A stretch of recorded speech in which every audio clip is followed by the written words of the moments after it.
What is happening, everybody? It is Bro Daddy back here, and I have a little gang with me tonight because we are making a drawing for Joey, who presented me 4 Pokemons that he would like to have. So I figured instead of 4 drawings, let's put a whole gang into a drawing.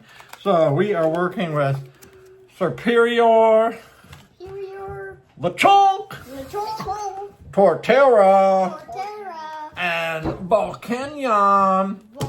So, without further ado, let's get into the creation station and check it out!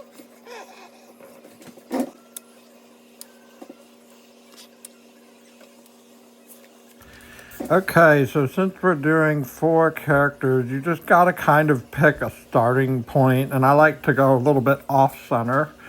That gives you room to fill in with lots of other things. So, this guy, Superior, he looked kind of like a flower sprout, if you will. That's kind of like coming out of the ground. But then at the same time, he's going to be a snake. So he's going to have this tail that kind of wraps around. And this is a great way to practice overlapping. One thing I like to do before I make these drawings is maybe practice twisting something up like a wire or a pipe cleaner and looking at what's in front, what's behind, and what does it look like, and ultimately just having some fun with it and trying your best to draw the different layers. So there he is. He's got kind of a smug grin on his face, and he's looking straight at these big pig nose, kind of like gasping mouth, and big funny eyes with floppy ears. So this is probably the funniest character in the picture. This is Lechonk, and I have them kind of at a slightly different level, sort of facing towards each other. Chonk's pretty basic, simple drawing, big fat face, little pig feet, and he has a twisty tail. So just like practicing drawing twisty things that overlap with Superior, you're doing the same thing with the tail.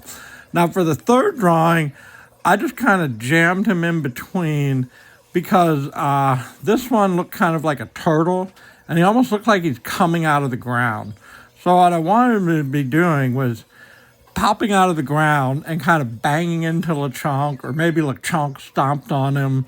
You know, as the viewer, you get to decide what that story is, but his mouth is open, he's kind of angry, and he's like, "Get off of me!" He also has spikes coming out of him, and he has like big tortoise feet. And then we want to make sure not to forget that he's got like a tongue and like a hole in his throat because his mouth is wide open, and that depth really helps make the picture look more 3D. And then the fourth guy, Volcanion, he's enormous. So I just put him behind everybody in my biggest open space on the right. Because when you're making a drawing like this, you really want to think about the composition. Where you start, like I said, off-center is a good way, unless you're making a portrait or something, and then kind of juxtapose the first 2 across from each other. Maybe have something popping in from underneath or putting it somewhere else. But then when you have something big, think about how can it fill that empty space so you don't have unused space on your canvas. Now this is a pretty straightforward character. He's got a lot of points. He has these big kind of blasters on his arm. He's very futuristic, kind of robotic looking, insect-inspired Pokemon, if you will. And so you can see he's got a lot of movement, and it takes up all the space, and then sort of squeeze their names in. Always sign your artwork. Thanks for drawing along with us. Like and subscribe for more action. Woohoo!